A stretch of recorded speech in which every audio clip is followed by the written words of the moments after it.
Vocês têm gavetas que vocês não abrem faz tempo? A gente convida vocês a abrir as gavetas de vocês. Técnicos aí no caminho, né? Pessoal, tava todo mundo programado para assistir essa live lá no Instagram. Só deu tempo de eu dar parabéns para minha mãe, feliz aniversário, que caiu tudo, a gente teve um monte de problema e teve que migrar para uma nova plataforma, né? Então eu agradeço o pessoal que esperou a gente, que aguardou. Como eu comecei a live, né? Falando, hoje é um dia muito feliz, porque eu estou recebendo um grande amigo que eu não vejo há muito tempo, e graças a ele eu conheci uma outra pessoa maravilhosa também. Mas calma lá que vocês já vão conhecer, tá bom? Eu gostaria de agradecer a vocês que estão assistindo, gostaria de agradecer ao nosso super técnico, o Gabriel, que está aqui fazendo todas as correrias para que essa live seja linda e maravilhosa. Inclusive, gente, manda jobs, ele é maravilhoso, tá bom? E a gente vai começar agora. Eu queria falar para vocês um pouquinho qual que é o contexto disso tudo, né? A gente da companhia BEM-TV tem oferecido alguns cursos remotos, né, que trabalham em diversas áreas da criatividade, e a gente tem visto nesses cursos uma ponte maravilhosa de criar redes, da gente se expressar nesse momento que a gente está em casa, tão sozinho, né, com várias notícias aí na televisão, então acho que se expressar é importante. Então, pensando nisso, a gente criou um projeto que chama Conte Comigo, e é para que a gente consiga se aproximar, que a gente possa realmente criar essas redes de sabedoria e de conhecimento, né, contra esse momento tão obscurantista que a gente está vivendo. Então é isso, pessoal. Depois eu falo mais um pouquinho, né, são vários cursos, tem contação de histórias, escrita criativa, brincadeiras de ludicidade, teatro e mídia e musicalização. Quem tiver interesse depois manda um recadinho pra gente. Mas sem mais delongas, tá bom? Vamos deixar o marketing para depois, porque eu estou muito, muito querendo ouvir essas duas figuras maravilhosas que vieram aqui hoje conversar com a gente. Então, pessoal, é a Companhia de Teatro Incomum, eles são lá de São Paulo. Eu conheci o Yuri, né, que é um dos fundadores da companhia, junto com o Caio, há muito tempo atrás, quando eu morava em Araraquara, no interior de São Paulo, que foi a minha primeira oficina de teatro de bonecos, né? Quem diria que depois disso eu nunca mais fosse largar o teatro de boneco. E aí tinha esse menino lá nessa oficina, fazendo oficina, dando oficina junto com a gente acabou criando esse contato.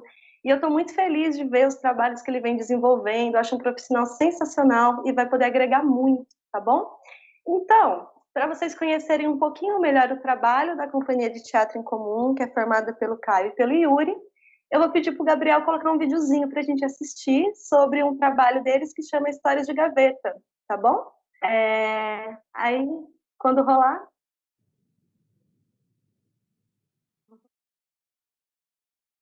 Abrir as gavetas de vocês com a gente, pode ser? Vamos andar por aí, vamos andar por aí, vamos andar por aí andando. Ele coloca poeira, eu tiro poeira, eu abro gaveta, ele tira gaveta, eu Não é bem uma isso, gaveta não é bem isso. É que eu gosto de guardar todas as coisas em gavetas, mas ele fala, nossa, essa gaveta tá muito bagunçada. Aí ele tira e bagunça tudo. E nós hoje trouxemos aqui as nossas gavetas, vamos convidar vocês a abri-las. Pois é. Companhia Teatro Incomum surgiu em 2018 com o espetáculo Ícaros, que foi dirigido pela Andréa Maceira, com texto da Ana Roxo, onde eu e o Caio a gente se encontrou para criar um espetáculo que misturava música, o teatro físico e muita interatividade com a plateia. Adivinha que eu quero ver, adivinha que eu quero ver, adivinha pra cá, adivinha pra lá, adivinha pra qualquer lugar.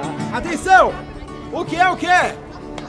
Que está no meio do começo, no começo do meio, estando em ambos assim, está na ponta do fim.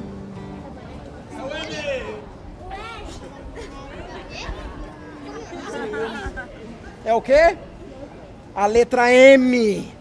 Muito bem. Aê, adivinha que eu quero ver, Mais uma, né? adivinha que eu quero ver, adivinha pra cá, adivinha pra lá, adivinha pra qualquer lugar. Aqui, se ele é o burro, você pode fazer o menino, a menina.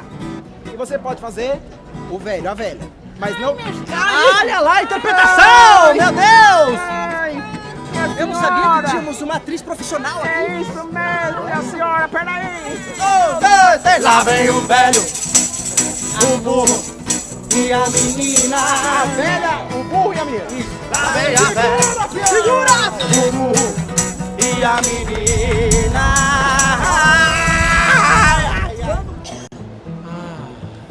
O que é? Essa gaveta cheirosa. Se admire se um dia um beija-flor invadir A porta da sua casa lhe der um cheiro e partir. Fui eu que mandei o cheiro, que é pra matar meu desejo. Te mando um monte de cheiro, ai que saudade de você. Quero ver o que tem aí então.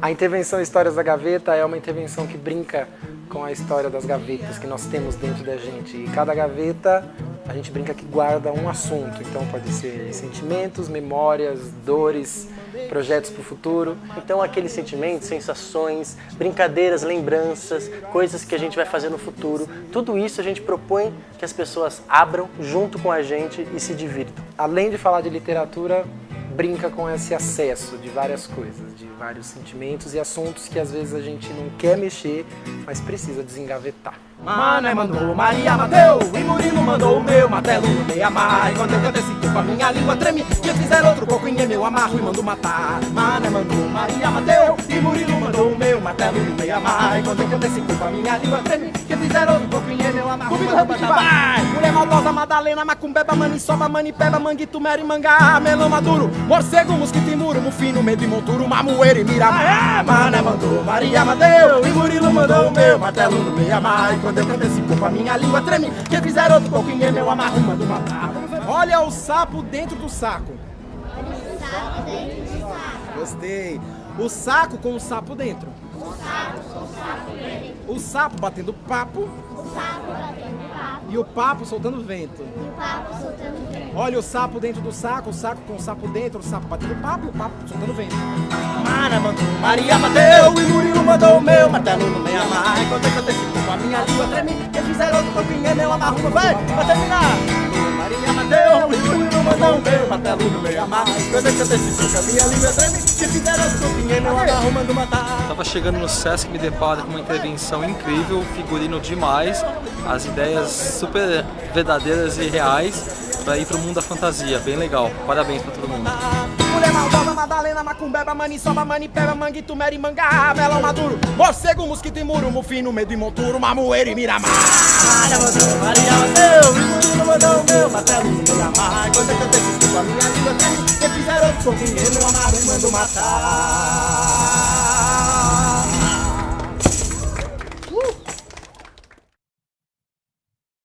Uau! Que maravilha, gente! Tô aqui me escutando, deixa eu ver. Ah, melhorou. Bom, galera, chega de mais mistério. Vamos receber essas duas figuras maravilhosas que estão aqui. Os meninos já entraram? Vamos fazer um teste aí. Alô, alô? Alô, alô. Opa! Estão ao vivo, muito bem, gente. Nossa, primeiramente, muito obrigada por aceitar esse convite de estar aqui. Obrigada pela paciência com esses probleminhas técnicos que a gente teve. Mas eu acho que o nosso chat aqui estava bem legal também, eu nem vi o tempo passar. Gostaria que vocês se apresentassem, né, individualmente primeiro e depois, enquanto coletivo, o trabalho de vocês. Aí vocês tirem no para o ímpar aí. Quer ir, Caim? Vai lá, Caim. Pode ir, tá pode ir. Ele me deu o resultado. Boa tarde, pessoal. Eu sou o Caio Mexiguel, sou ator, sou amigo e companheiro desse artista que eu adoro, que é o Yuri. Enfim, aqui trabalho com canto, com música, com teatro, mas sempre as coisas meio que caminhando juntas. E aí já faz uns anos que a gente se casou, né, Yuri? É verdade, casou. Eu sou Yuri de Franco, ator e músico também. Fundador aí da Companhia Teatro em Comum, com o Caio. E queria agradecer o convite, Marina. Felicidade, assim, poder conversar. Olha lá, o Caio já está servindo um cafezinho. Vocês que estão aí na casa de vocês também, sirvam-se do cafezinho. É um prazer poder conversar, né, diante de tudo isso que a gente está vivendo, poder se aproximar de alguma forma. A gente sempre teve muito contato com grupos de outros estados, outras cidades, através das mostras e dos festivais, e hoje em dia que está impossibilitado, essa é uma forma que a gente encontra de conversar e de trocar, né? E como é importante isso. Então, obrigado, agradeço aqui em nome da companhia esse convite. Muito obrigado, um prazer estar aqui. Fala Eu, aí, Yuri. eu não falei da companhia, né? Isso, garoto. Vamos Eu lá. já ia falar, então fale da companhia. Ih, esqueci. Bom, a Companhia Teatro em Comum, ela surge lá em 2018, finalzinho de 2018, com o espetáculo Ícaros, que teve a dramaturgia da Ana Roxo, original, a direção da palhaça Andréa Maceira, palhaça Mafalda Mafalda, e eu e o Caio atuando, e o Matheus na hora original. Esse espetáculo ele ganhou o PROAC de 2017, que a gente realizou em 2018. Então a gente teve, através desse edital, a gente conseguiu montar esse espetáculo. E aí ele ficou um pouquinho paradinho ali em 2019, a gente fez algumas apresentações pontuais dele, teria uma temporada nesse ano, em maio, que foi cancelada por conta da pandemia, mas a gente continua trabalhando em outros projetos paralelos também, a nossa ligação com a literatura é muito forte, e aí surgiu esse trabalho que vocês viram aí, o teaser, que é o Histórias da Gaveta, surgiu no comecinho de 2019. Então, a gente logo terminou o espetáculo em 2018 e estava ali se coçando para criar mais coisa, né, Caio? E aí a gente resolveu criar Histórias da Gaveta, que é um projeto mais maleável. Assim, a gente trabalha com literatura e ele tem narração de história dentro dele, tem narrações de história dentro dele, mas de diversas formas e que pode ser, e que ele se molda a diversos espaços. Isso é algo que a gente gosta muito. A gente gosta muito de pensar num trabalho que ele é vivo, assim, né? Que ele não é tão limitado, assim como às vezes os nossos espetáculos têm, tem que estar numa caixa preta, um palco italiano e tudo mais. O Histórias da Gaveta, ele vai para qualquer lugar. Assim, a gente teve a surpresa de ir para o Ceará com ele ano passado também, pela Mostra Sesc Cariri. Ai, eu vi pela internet, eu fiquei tão feliz por vocês. Conta aí dessa experiência. Foi maravilhosa. Quer falar, Caio? Senão eu fico falando aqui sozinho. Conta do Sesc Cariri. Pode falar. Lá no Ceará foi muito, muito interessante, porque aqui a gente, apesar de São Paulo, né, o lugar onde a gente vive, é um lugar que tem gente do Brasil todo, é um multitudo. Só que no final das coisas acaba não tendo uma coisa, né? Tipo assim, a cultura de São Paulo, ela se perde no meio de tantas outras, enfim. E aí a gente vai pesquisando, né? A gente vai, porque as culturas dependem da família, se a sua família é nordestina, se a sua família é portuguesa, se a sua família é italiana. Você tem aqui jeitos, né? Cada casa é uma cultura. Então a gente entrou num tema e foi pesquisando. A hora que a gente chega no Ceará, que é um lugar que tem uma cultura muito ali própria, né? Aqui tá mostrando que a minha conexão está ruim. Qualquer coisa vocês gritem, tá? Eu tô te dando certinho. Então tá. E aí foi muito bom, porque as pessoas lá, né, elas interagiram de um jeito que a gente... Primeiro que a gente apresentou no mercadão, assim, que vende fruta, vende bicho, vende tudo. E a gente apresentou ali. E aí, estão me ouvindo? A gente tá te ouvindo. Sim, senhor. Pois é, foi uma surpresa estar lá, conhecer.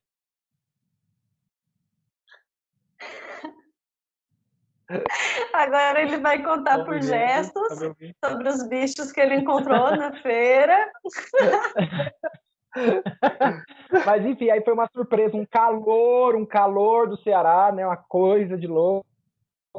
E aí a gente, enfim, se deparou com coisas que a gente mais trouxe cultura de lá do que levou. A gente não tem como falar que vamos levar. Não, a gente levou o que a gente ensaiou com muito cuidado e carinho, mas trouxe, conheceu muita coisa, assim, foi muito legal essa experiência.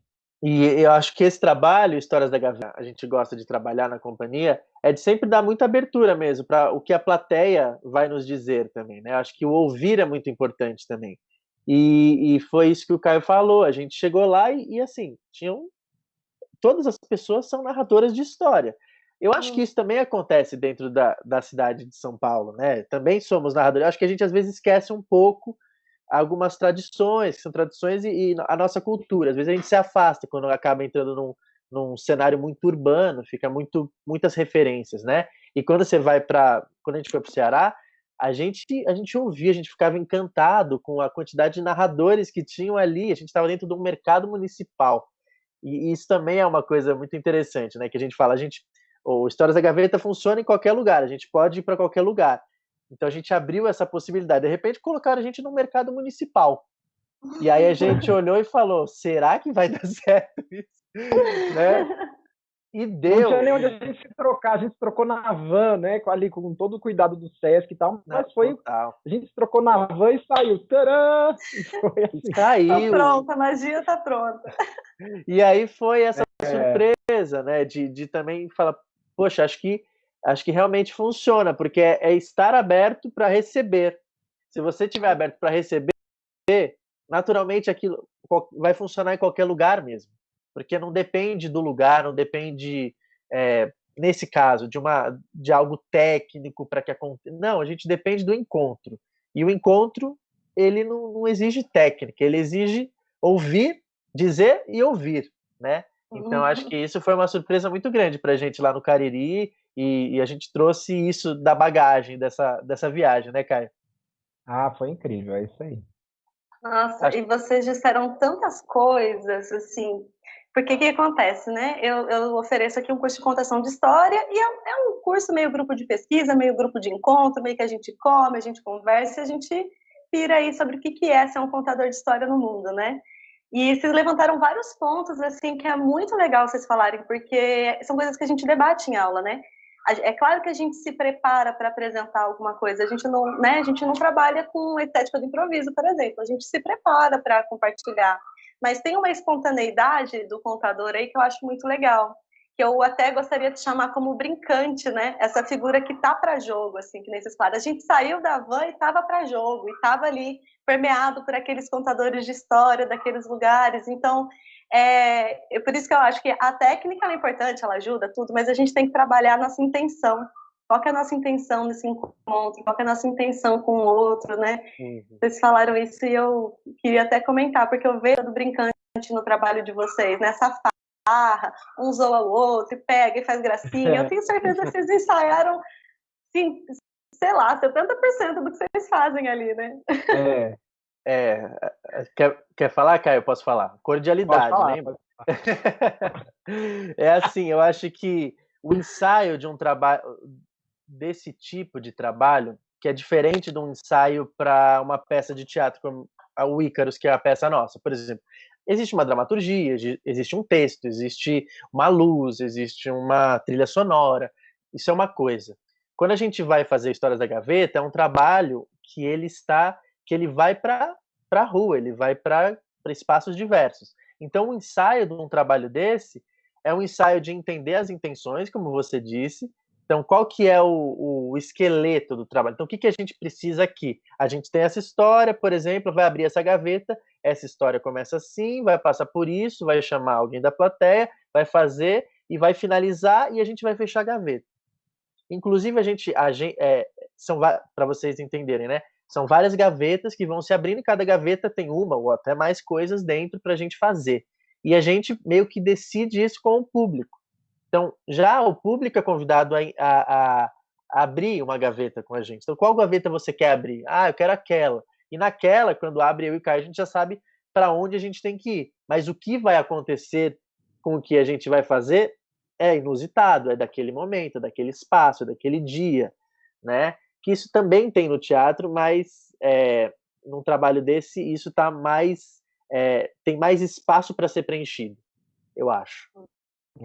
Tô viajando, Caio? Não, tá não. E tem uma coisa também que eu acho que esse trabalho da gaveta, ela é mais uma intervenção do que uma contação, porque tem gaveta que a gente abre que é uma contação de uma história, tem outra que é uma música, que a gente tem esse encontro, essa interação, e a gente canta e conversa ali. Tem outra que é um poema, que a gente lê e entrega. Tem outra que é um cheiro, que a gente pede para a pessoa cheirar. Então, assim, a contação, ela está no meio, a contação, o teatro, tudo isso está no meio dessa intervenção que é música, é poesia, é teatro, é contação, é tudo ali, cada coisa em uma gaveta, né?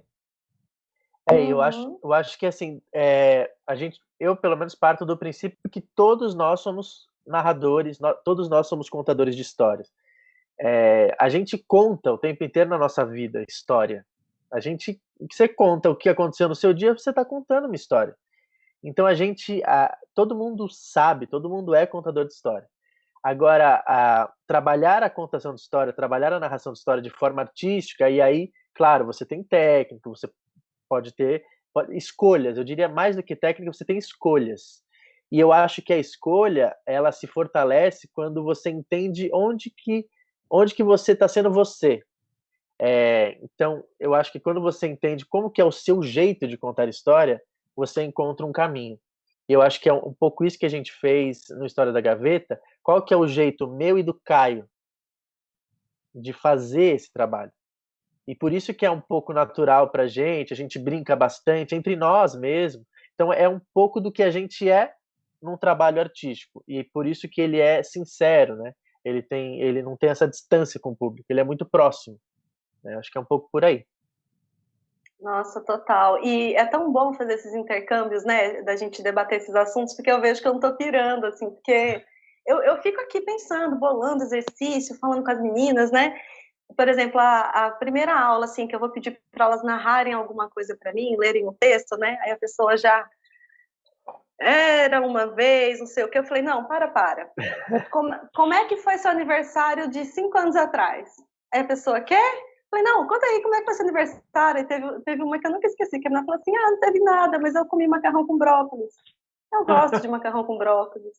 Aí eu falei assim, é tão cativante o jeito que a gente conta as coisas do nosso dia a dia, né? Que é meio que transferir isso para a cena, assim. E a contação de história, ela é uma linguagem muito generosa, né?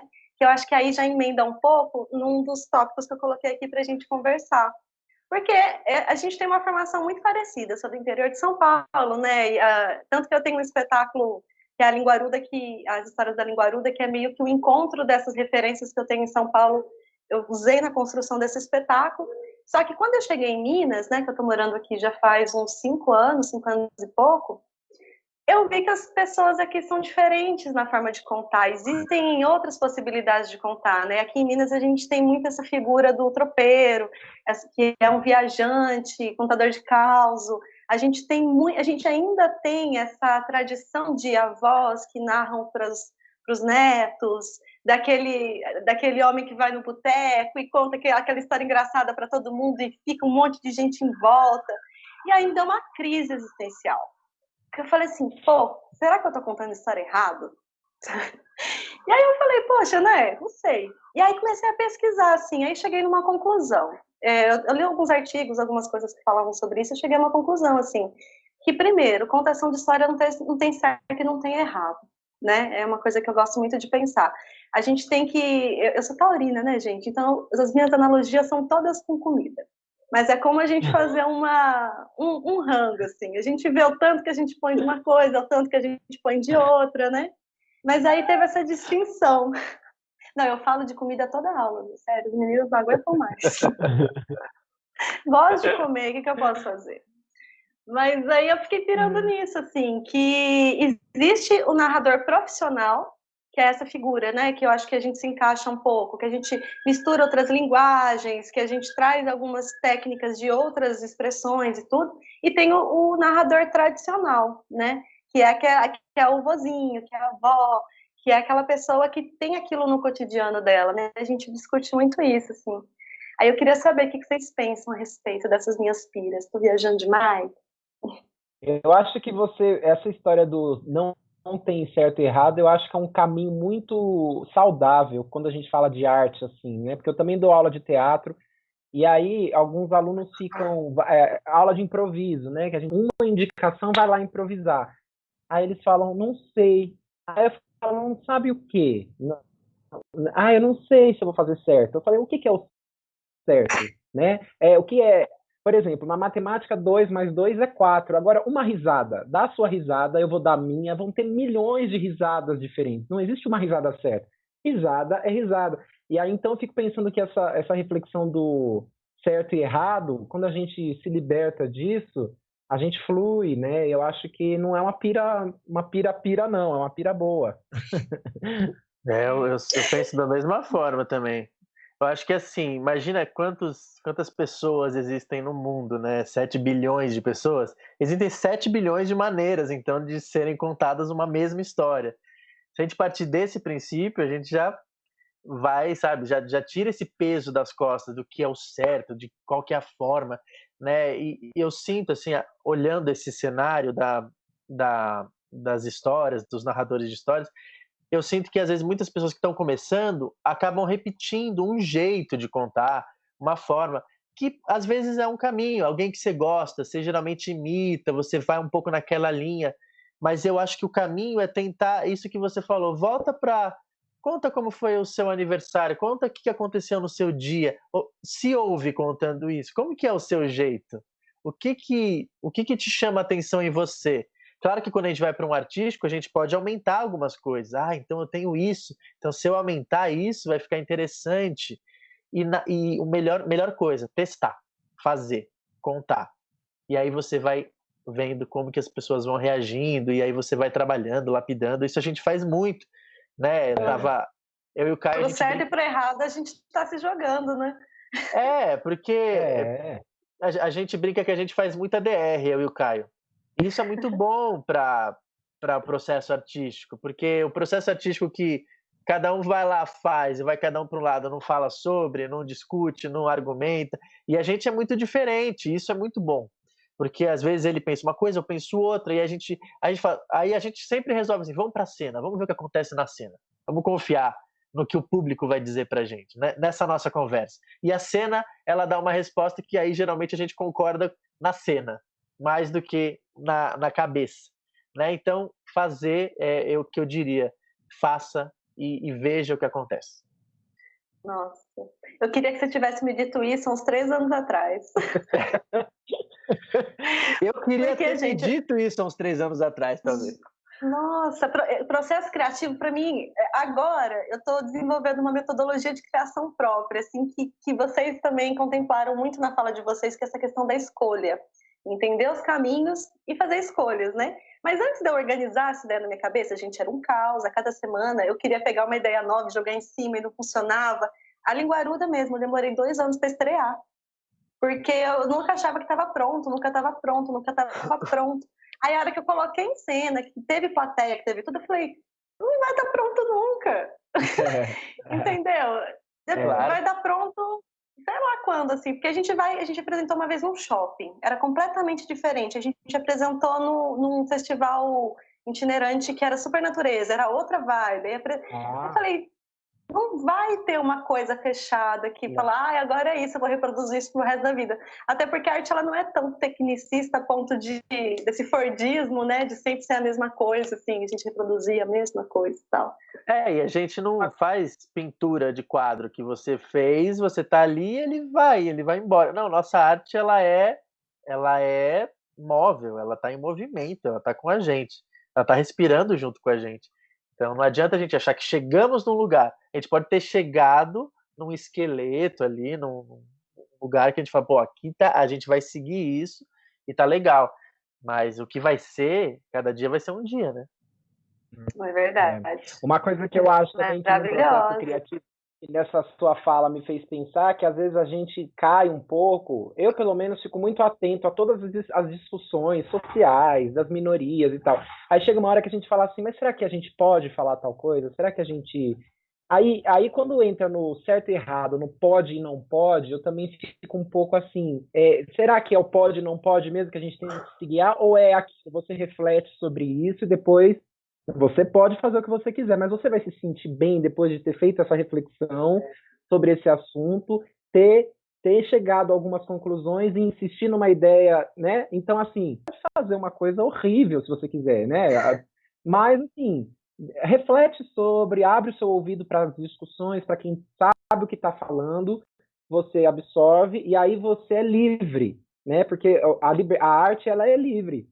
Eu não posso falar tal coisa, eu não posso fazer um personagem assim. Não, você pode, só reflete, vê se é interessante, e aí porque senão a gente se censura, a gente se boicota, é certo, é errado, pode, não pode, e aí a gente se amarra numa camisa de força que não anda, entendeu?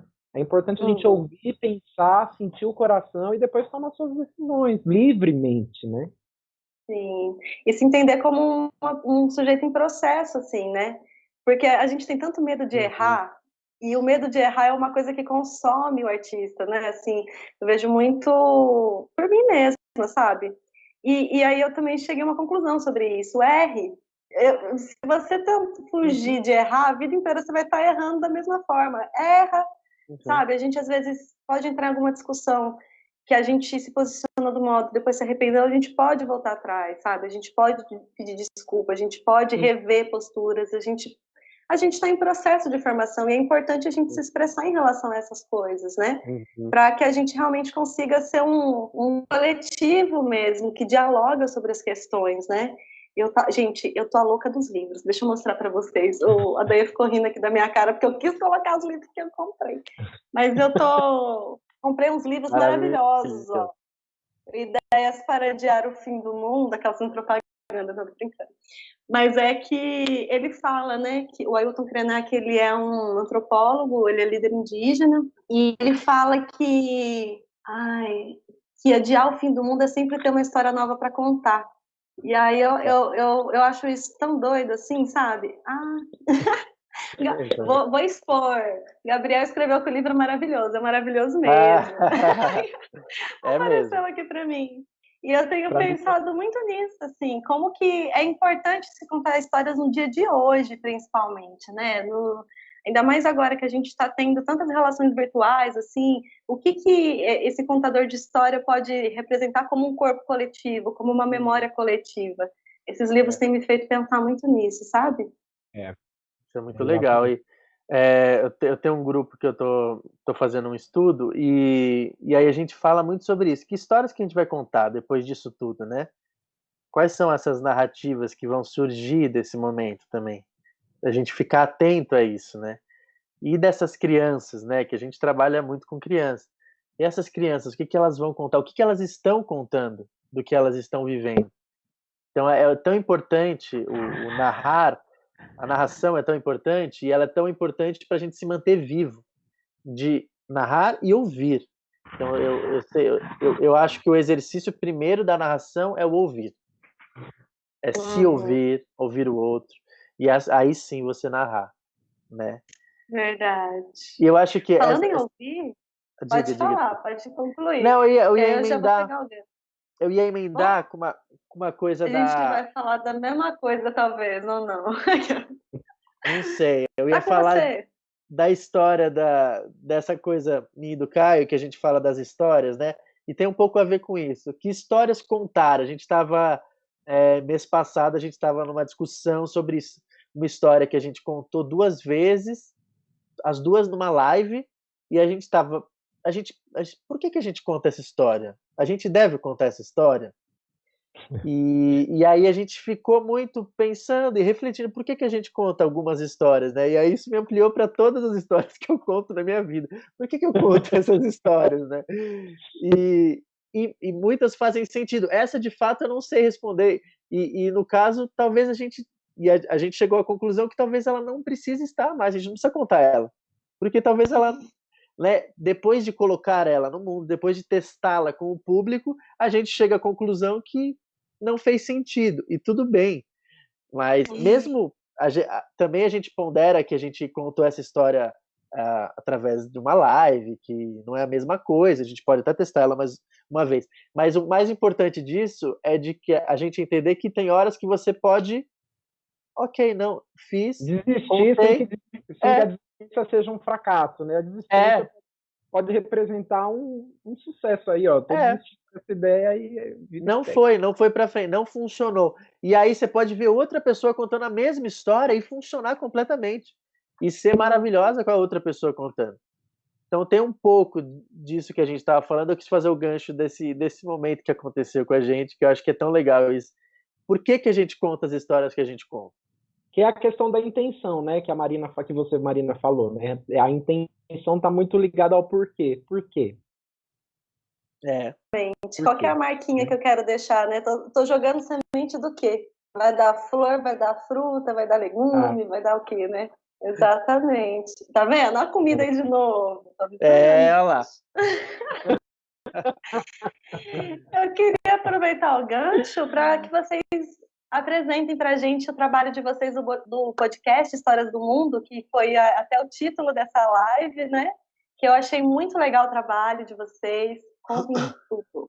Bom, o podcast surgiu durante a pandemia, talvez numa necessidade de criar e de fazer algo e de colocar algo no mundo, essa falta, talvez. Desespero, fala a verdade. Desespero artístico. Desespero, né? você criou, né? Isso.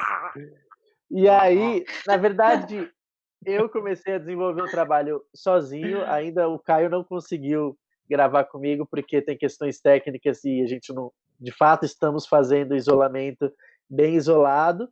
E então eu estou ainda tocando sozinho, mas a ideia é que não só o Caio, mas outros contadores, inclusive fica o convite, Marina, para a gente gravar um episódio. Adoro!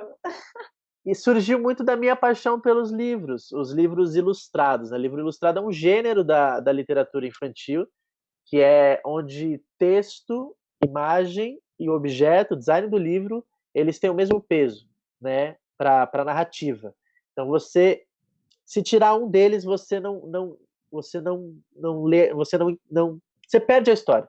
É como se você for no cinema e você fechar os olhos, você só vai ouvir o som. Que história que você ouve se você só ouvir o som? Ou se você deixar sem som e ver só a tela? Se você coloca os dois juntos, aquilo cria um sentido. Então, o livro ilustrado tem essa relação muito intrínseca entre texto e imagem e o design e o objeto do livro, né? E essa minha paixão começou a me levar ao conhecimento, comecei a estudar o livro ilustrado e eu falei, acho que eu quero colocar isso de alguma forma no mundo. E aí comecei com a ideia do podcast, né? Porque eu gosto de pensar nas experiências literárias. E eu acho que ouvir uma história, e eu conto a história exatamente como ela está escrita no livro, as pessoas não têm a imagem do livro, que é, como eu falei, perde uma parte da narrativa. Mas é uma experiência literária que eu estou propondo. Então eu leio aquele texto, eu coloco uma música toda... Eu fui para as músicas clássicas, porque as músicas clássicas têm dinâmicas e eu acho que a música clássica traz muitas imagens, né? Então essa imagem do livro eu substituo pela música e é uma experiência, é um convite a conhecer aquele livro. A minha ideia é que as pessoas ouçam e que as pessoas conheçam esses livros, então a curadoria e toda a escolha dos livros é muito cuidadosa. Todos os livros que eu leio no podcast são livros que eu indicaria sem medo que as pessoas tivessem em casa. Então esse também é parte do trabalho, essa curadoria. E aí tá em movimento. Estamos toda semana, toda quarta-feira tem um episódio novo, uma história nova. E é isso. Não, eu achei maravilhoso o trabalho, assim, porque eu tenho visto muito essa demanda, né, de como que é interessante a gente criar essas pílulas lúdicas, né, esses podcasts, esses videozinhos, para entrar um pouquinho na casa das pessoas também. Eu achei sensacional. E eu, antes de dormir, eu escutava aqueles mantras, sabe? Agora eu escuto história. E isso me traz uma sensação muito doida, porque eu me sinto criança de novo, sabe? É muito gostoso legal. A gente ter essa opção, assim, sabe? Muito legal mesmo. E eu tenho recebido muita devolutiva de pessoas. Coloquei para minha filha, coloquei para o meu filho na hora de ir dormir. Então, aquela coisa de fechar, deixar o quarto escuro, só ouvir, né? Também é tão legal ter uma outra experiência com a história. E que eu acho que, para mim, assim, foi um lugar diferente de atuar. Porque sempre nos trabalhos, por exemplo, Histórias da Gaveta, a gente tem muitos recursos, a gente usa música, a gente tem um paletó todo cheio de gaveta, a gente tem um móvel cheio de gavetas e coisas que saem. Então a gente do teatro gosta de coisa, né? Gosta de materialidade, né? A gente principalmente, né? Que a gente vem do teatro de boneco, então a gente tem que tomar cuidado para fazer os bonecos todos. Então, para mim foi isso, foi um lugar de tirar uma coisa mais minimalista. Eu vou ler a história assim como ela é, exatamente o texto, e eu vou colocar uma música. Ponto. E aí eu não sabia o que ia dar, não sabia como que as pessoas iam reagir, mas tem tido uma resposta muito boa, assim, então tô feliz. Ai, que arraso. Antes de puxar o próximo assunto, que vai ser um outro micro debatezinho, eu tô de olho aqui do lado dos comentários. Se alguém quiser fazer perguntas para os meninos, trocar uma ideia, relatar uma experiência, manda aqui. Eu tô vendo aqui os comentários da Mainara, maravilhosa. Falou de nós, amo. O papo tá incrível. Papo som dentro da noite. Muito bem, gente. Ó, quem tiver perguntas aí pros meninos, quiser conversar, tá bom? Manda aqui pra gente, que eu tô com um olho no gato, eu tô olho no peixe aqui, tá? Eu queria falar com vocês sobre um assunto que eu tenho sentido que tem muitas opiniões diferentes sobre ele. Aí eu construí a minha e queria saber de vocês também. Que é esse papo de quando eu vou contar a história com livro, não é contação de história, é mediação de leitura. Aí eu escutei alguns contadores dizerem isso, escutei contadores que dizem, não, é contação de história contar com livro também. E aí eu fiquei pensando sobre isso, assim, eu queria saber de vocês, como é que vocês consideram essa questão, sabe?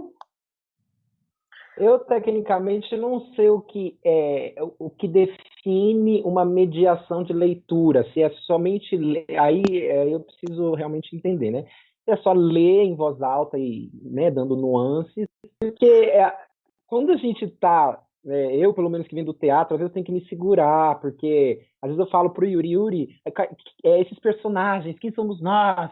Uma cabeça muito de teatro, que quer. Às vezes não, às vezes a gente não precisa ter personagens, eu só sou uma voz, uma pessoa que estou contando, né? Mas isso é por conta da minha experiência. E toda vez que eu pego um livro para ler, é isso que a gente falou, né? A gente tem 1000 maneiras de contar a mesma história. Então, eu leio, eu faço vozes, eu acho que aí entra o lado, né? O lado da interpretação, da sua interpretação, do seu modo de contar. Então, minha resposta vai ficar assim, 3 pontinhos, porque não sei dizer. Eu acho que acho que é contação, sim, porque você pode contar do seu jeito, né? Você pode mediar aquela história do seu jeito e não vai deixar de ser uma contação, né? Perguntinha difícil. Gente, o que dizer de Caio que eu nem conheço e já considero pacas? Eu acho assim, tecnicamente, existem estudos de mediação, pode ser uma coisa, narração de história pode ser outra, narração artística, outra coisa ainda. Minha visão, né? Eu acho que a mediação, eu acho que a narração ela é mais propositiva. Então você tem, como o Caio falou, a sua leitura, que você propõe a sua leitura e você conta a sua leitura. A mediação, ela é um pouco mais de escuta. Então você vai ali, tá com o livro e ouvindo e junto, construindo junto, né? Não que na narração você fale sozinho e não queira ouvir ninguém. Não acho isso. Mas é que eu acho que tem um pouco mais para cá, um pouco mais para lá em cada uma dessas coisas.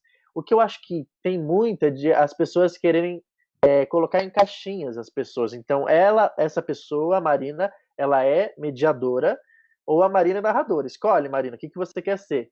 E eu acho que a gente pode ser as duas coisas, a gente pode ser o que a gente quiser. E aí eu também acho que a mediação também é uma narração, porque a gente está narrando em conjunto, a gente está narrando através de um livro, então tudo é narrativa, né? Eu não acho que a gente tem que limitar, eu acho que se a gente vai limitando, a gente vai perdendo a potência artística das coisas. E a gente, dentro dos nossos trabalhos, a gente não pensa muito, esse aqui, porque na própria Histórias da Gaveta a gente tem histórias que a gente usa o livro e tem histórias que não. E são opções que a gente faz dependendo da história. A história meio que dá pistas pra gente do que a gente pode fazer com ela. Né? Só para dar um exemplo, a gente tem a história do Velho, Burro e o Menino. É uma história que talvez você conheça, é um conto popular, que a Ruth Rocha escreveu, até outros, acho que o Ricardo Azevedo também já escreveu. E é uma história que a gente, na hora que leu, a gente teve a ideia de trazer a plateia para fazer os personagens com a gente. Então, o nosso pensamento com as histórias sempre vai muito para dinâmicas cênicas que a gente pode... O que a gente pode trazer de dinâmica cênica nessa história. Então, é o nosso olhar, porque nós somos atores, nós somos artistas do teatro. né? Mas tem outras pessoas que vêm de outros lugares e podem ter outra relação com as histórias e com as narrativas.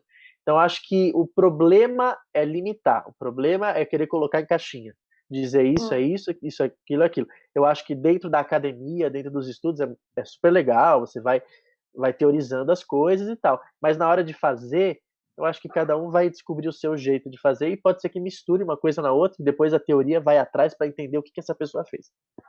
Total, nossa, profundo, né, gente? Questão cabeludíssima, né? Quando as pessoas me questionam sobre isso, esse papo começou porque é o seguinte: uma aluna minha chegou para mim e falou assim: uma professora foi contar história lá na escola e tudo, mas ninguém prestou atenção, as crianças não prestaram atenção, não deu certo, né? Coitada da professora. Eu falei, nossa, que tenso, né? Mas me conta uma coisa, você prestou atenção? Aí ela, eu dei uma pescada, assim, depois eu voltei, né? Eu falei, não, beleza, então. Vamos analisar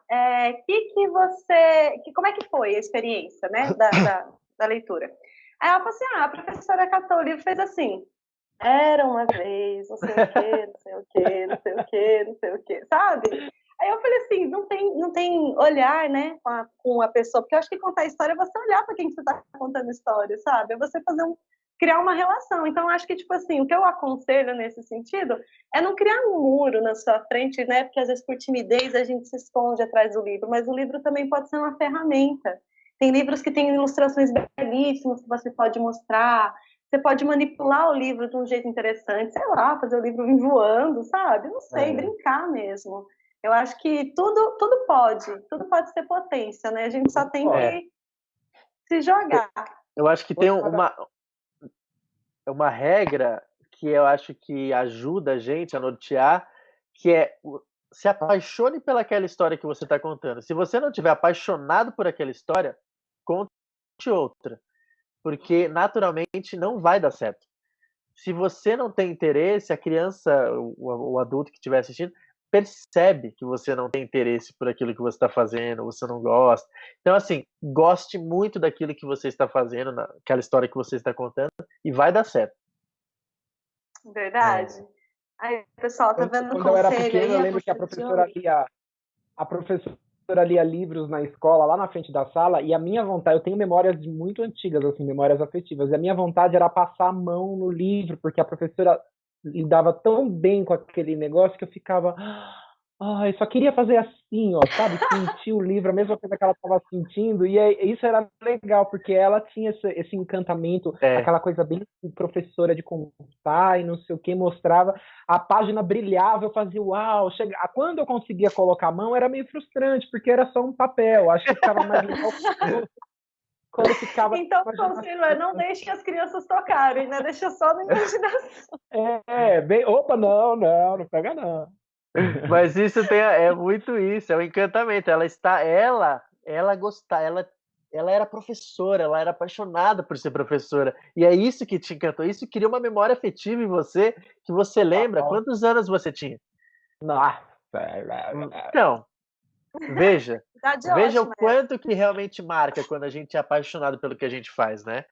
Então, acho que se apaixonar pelas histórias é a coisa principal, assim.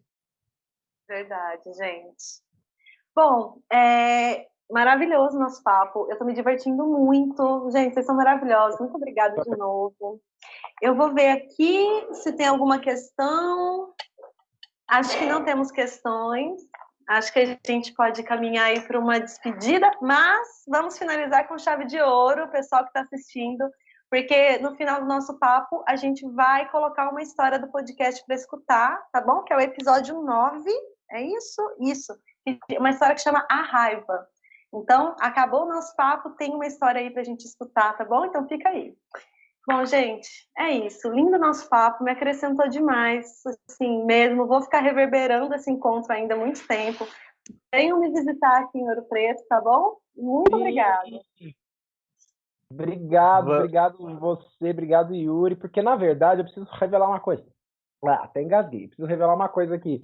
A companhia mesmo é do Yuri. O Yuri que criou, que que pira as coisas, e eu vou na dele. Ele me convidou e a gente criou essa parceria artística e pessoal também, né? Uma amizade, enfim. Então eu tô sempre junto com ele, mas assim, vale lembrar que é fruto de uma história dele, assim como o podcast. Então, assim, eu me sinto muito feliz dele confiar a mim esse papel de parceiro, né? E conte sempre comigo. Obrigado aqui pelo convite. Estou muito feliz de estar aqui. E é isso. A gente se encontra aqui nas redes, no mundo virtual, por enquanto. Isso. Por enquanto. É Pretendo isso. visitá-los qualquer momento.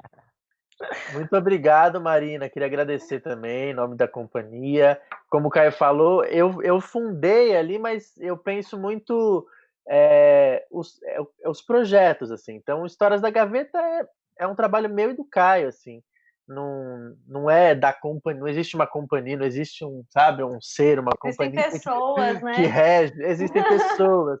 Então, cada projeto, e até então a gente tem Ícaros, Histórias da Gaveta e Carimbadores de Sonhos. Tem apenas um projeto que o Caio não tá na companhia, que é Histórias, Lá em Casa Tem Histórias. E então, assim, é um parceirão. Agradeço ele por ter vindo aqui conversar. Você, muito obrigado a todo mundo aí que assistiu. E é isso, obrigado. Não esqueçam de seguir o podcast, quem puder lá, Spotify, Apple Podcast, Deezer, tá em tudo. Aperte lá seguir para não perder nenhum episódio. Toda semana, toda quarta-feira tem uma história nova. E vão atrás dos livros. Esses livros, como eu disse, são grande inspiração. Tudo que eu faço é porque existem esses livros. E obrigado às editoras, obrigado a todos os autores aí, seja ilustrador, escritor. E é isso, que a gente possa ter muitos livros e que o livro não seja taxado, pelo amor de Deus, que a gente tenha mais acesso à literatura. Sensacional essa sua fala final, viu, gente? Parabéns demais, assim. Antes de finalizar, queria só lembrar vocês que estão aí assistindo, segunda-feira, as inscrições para o projeto Conte Comigo se encerram, tá bom? Então se inscreve lá, vai ser muito legal. Merchan, acabou o merchan. Agora eu tô doida para escutar a história. Ô, Gabriel, peraí, deixa eu agradecer, que eu fico empolgada. Eu fico empolgada, eu me embanando toda. É o seguinte, queria agradecer mais uma vez a Gabriel Pereira, nosso técnico de transmissão, que está aí em muitos projetos, fazendo a magia acontecer e as pessoas se conectarem. Muito obrigada. Queria agradecer também ao pessoal da companhia BemTV, o Adaê, que é o nosso músico, produtor, a Mili, o Vitor, a Júlia e a Vanessa, que são os parceirões, assim, que estão junto comigo para tudo. Eles estão rindo aqui na cozinha, gente, porque, né, live, estamos em casa, daí tá cozinhando feijão e a Júlia tá rindo. Né, Júlia? Tem que ser sincero, né, gente? Fazer o quê?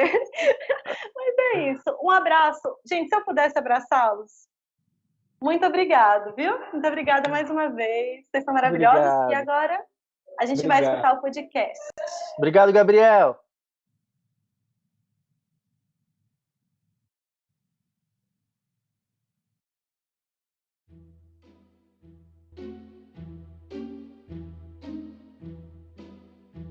No começo era só uma raivinha à toa. Uma coisa boba que nem tinha razão de ser, mas que mesmo assim era. E no começo ela ficava num canto, ruminando e se alimentando dela mesma. Depois de um tempinho, ela começou a se alimentar de outras coisas. Um olhar de alguém meio de lado, um sorriso diferente, uma palavra torta, uma imagem distorcida, até que tudo mesmo, alimentava aquela raiva. Se as pessoas estavam dançando ou se estavam sentadas conversando, se estavam apaixonadas ou se praticando algum esporte. E não adiantava alguém tentar falar com ela, porque a raiva é surda. Não adiantava tentar mostrar alguma coisa para ela, porque a raiva é cega. E muito menos tentar convencer a raiva de alguma coisa, porque ela é vaidosa, burra e só pensa nela. E assim a raiva foi crescendo e ficando enorme. Não era mais uma raivinha à toa, era uma fúria, uma cólera, uma ira.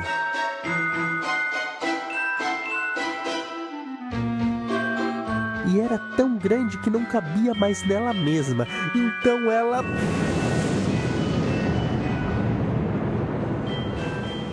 explodiu. E você não imagina o trabalho que deu pro bom senso arrumar toda aquela bagunça.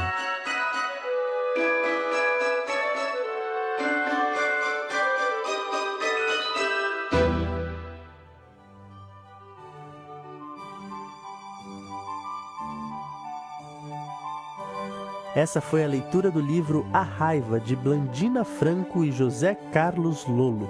Então, se você gostou, siga o nosso podcast e ouça as outras histórias. É isso aí, gente. Até mais!